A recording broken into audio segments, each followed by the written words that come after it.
সঙ্গে সেনাবাহিনী, police, RAB, BGB এবং গোয়েন্দা সংস্থার বিভিন্ন সংস্থার সদস্যরা কিন্তু এখানে রয়েছে। বিশেষ করে তিনি যেহেতু এখন এই মুহূর্তে তিনি রাষ্ট্রের অতি গুরুত্বপূর্ণ ব্যক্তি হিসেবে সরকার তাকে ঘোষণা করেছে এবং তার নিরাপত্তায় এই আইন শৃঙ্খলা রক্ষাকারী বাহিনী রয়েছেন এবং একই সঙ্গে তার সঙ্গে রয়েছেন স্পেশাল সিকিউরিটি ফোর্স অর্থাৎ এসএসএফ। তার সঙ্গে তার এই নিরাপত্তায়, তার এই আনুষ্ঠানিকতায়, শেষ যাত্রার যে আনুষ্ঠানিকতার প্রক্রিয়া, নিরাপত্তা নিয়োজিত তারা রয়েছেন এবং একই সঙ্গে পুলিশ, সেনাবাহিনী, পিজিআরের সদস্যরা তারা তো রয়েছেনই, র্যাব, বিজিবি, গোয়েন্দা সংস্থা সবাই কিন্তু আছেন।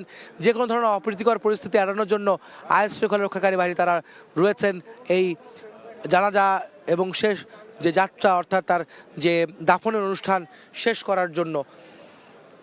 আমরা বলতে চাই যে বিএনপি চেয়ারপারসন বেগম খালেদা জিয়ার এই জানাজাকে ঘিরে লাখো মানুষের যে জমায়েত, লাখ লাখ মানুষের জমায়েত, ইতিমধ্যে মানিক মিয়া এভিনিউ এলাকা পরিপূর্ণ হয়েছে এবং পূর্ণতা পেয়েছে এবং এই আশপাশের যে মাঠ রয়েছে সেই মাঠ জুড়ে মানুষের যে আকুতি আমরা দেখেছি, মাঠ জুড়ে মানুষের আকুতি আমরা দেখেছিলাম যে তার জন্য, বেগম জিয়ার জন্য তারা এই এলাকায় এসেছেন, এই মানিক মিয়া এভিনিউ এলাকায় এসেছেন, জানাজা পড়বেন, শ্রদ্ধা নিবেদন করবেন বেগম জিয়াকে।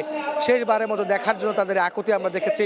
শেষবারের মতো তারা বেগম জিয়াকে শ্রদ্ধা জানানোর আকুতি, তাদের অনুরাগ, ভালোবাসা তারা আমরা দেখেছিলাম।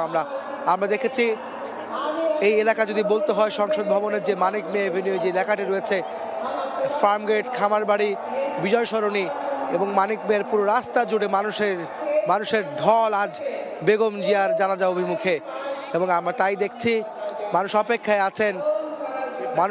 আছেন সেই ভোর থেকে। আমরা দেখেছি গত রাত থেকে এই এলাকায় তারা আসছিলেন, বাংলাদেশ ঢাকামুখী তারা হয়েছেন, সেটা আমরা দেখছিলাম। আমরা একটু কথা বলতে চাই, আমাদের সহকর্মী রয়েছেন হাসান ওয়ালি, যিনি আমাদের সহকর্মী, এই সকাল থেকে ভোর থেকে এই মানিক মিয়া এভিনিউ এলাকায় ছিলেন তিনি এবং এখানকার পরিস্থিতিগুলো আমি তার কাছে জানতে চাইবো, এখানকার নতুন কোনো তথ্য আমরা জানতে চাইবো তার কাছে, কি অবস্থা এখানকার।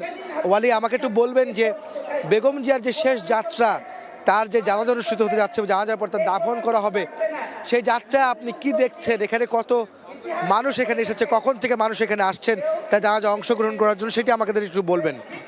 একেবারেই আমরা দেখেছি যে 9টা-10টা থেকে কিন্তু মানুষ পুরো জায়গা তার নিজের অবস্থান সেটা কিন্তু তারা অবস্থান নেন এবং এখন পর্যন্ত কিন্তু আসলে মানিক মিয়া এভিনিউ পুরো জায়গা কিন্তু আসলে কানায় কানায় পূর্ণতা পেয়েছে। অর্থাৎ শহীদ রাষ্ট্রপতি জিয়াউর রহমানের জানাজাও ঠিক এই জায়গাটিতেই কিন্তু অনুষ্ঠিত হয়েছিল মানিক মিয়া এভিনিউয়ে।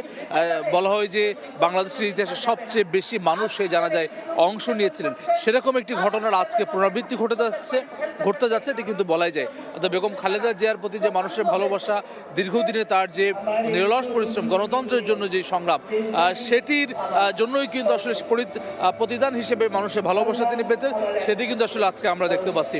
যে ওয়ালি, একটু বলতে চাই যে বেগম জিয়ার যে স্বামী অর্থাৎ সাবেক রাষ্ট্রপতি, শহীদ রাষ্ট্রপতি জিয়াউর রহমান যখন কতিপয় সেনা সদস্যদের হাতে নিহত হয়েছিলেন, এরপর আমরা দেখেছিলাম যে তার জানাজায় যে মানুষ হয়েছিল, তার শেষ বিদায় যে মানুষ হয়েছিল, 30 লক্ষের অধিক মানুষ সেদিন হয়েছিল।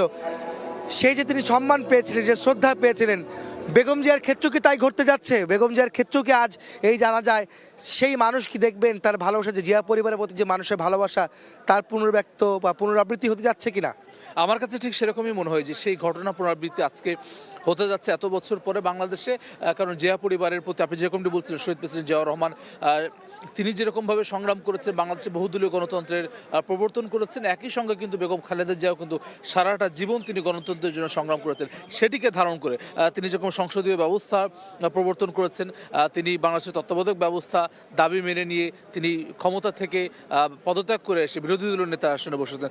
সব মিলে সারা জীবনের যে সংগ্রাম বেগম খালেদা জিয়ার, বিশেষত গত 16-17 বছরে তিনি বাড়িহারা হয়েছেন, তার সন্তান মারা গেছে, তিনি গৃহবন্দী ছিলেন, কারাবন্দী ছিলেন এবং চিকিৎসা বঞ্চিত হয়ে তিনি কিন্তু শেষ নিঃশ্বাস ত্যাগ করেছেন মঙ্গলবার ভোর 6টার কিছুটা পরে। অর্থাৎ সব মিলিয়ে বেগম খালেদা জিয়ার এই যে সারাটা জীবনের যে আপসহীন সংগ্রাম এবং তিনি আপসহীনতার স্মারক হিসেবে তিনি নিজেকে সেই জায়গায় নিয়ে গেছেন।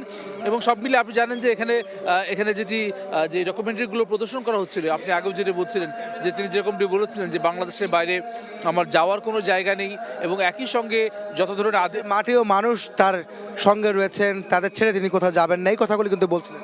জি, একই সঙ্গে তিনি যে আধিপত্যবাদ বিরোধী তার যে অবস্থান, যে কেউ যদি আমাদের উপরে প্রভুত্ব দেখাতে চায় আমরা এটি মানব না।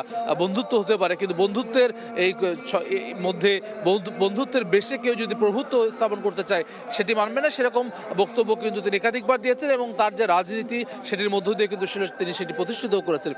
সব মিলে সেসব কারণে আসলে বেগম খালেদা জিয়ার সাধারণ মানুষের কাছে কিন্তু একটি আবেগের নাম, অর্থাৎ সারা বাংলাদেশের মানুষ, অনেকে অন্য রাজনৈতিক দলের সমর্থকও যারা রয়েছেন, বিভিন্ন ধর্মের যারা রয়েছেন, সবার কাছে কিন্তু আসলে তিনি একটি অন্যতম আবেগের জায়গা। একই সঙ্গে আপনাকে আরেকটি জিনিস যেটি বলতে চাই যে বাংলাদেশে ইসলামী যারা ধারণ করে, অর্থাৎ ধর্মভীরু মানে বিশাল সংখ্যাগরিষ্ঠ মানুষ, তাদের কাছে কিন্তু বেগম খালেদা জিয়া কিন্তু একটু অন্যরকম একটি আবেগের জায়গা ছিল। বিশেষত তিনি যখন শাপলা হত্যাকাণ্ডে কিন্তু তিনি বেগম খালেদা জিয়া সরাসরি আলেমদের উপরে যে নির্যাতন নিপীড়ন হয়েছে এটির বিরুদ্ধে কথা বলেছেন, প্রতিবাদ করেছেন সব সময় কিন্তু। এবং বেগম খালেদা যে রাজনৈতিক যাত্রা সেটি যদি আপনি দেখেন, সব সময় কিন্তু তিনি কওমি, আলিয়া, সুফি সব ঘরানার আলেমদের কিন্তু একটি সম্মিলন বেগম খালেদা জিয়ার সঙ্গে ছিলেন এবং তার সরকারেও কিন্তু আমরা দেখেছি তার রাজনীতি জোটে সব কিছুতে কিন্তু সেটির প্রতিফলন ঘটেছে। সব কিছু মিলে বাংলাদেশের প্রশ্নে ধর্ম সব কিছু মিলে কিন্তু বেগম খালেদার যে অবস্থান, সেই কারণে আজকে তার এই জানাজাকে ঘিরে কিন্তু সাধারণ মানুষের এত আবেগ। তার কফিন ছুঁয়ে দেখার মধ্যে মানুষের এক ধরনের আবেগ আছে, দূর থেকে দেখার জন্য মানুষের আবেগ অনুভূতি রয়েছে। আপনি জানেন যে 23 নভেম্বর থেকে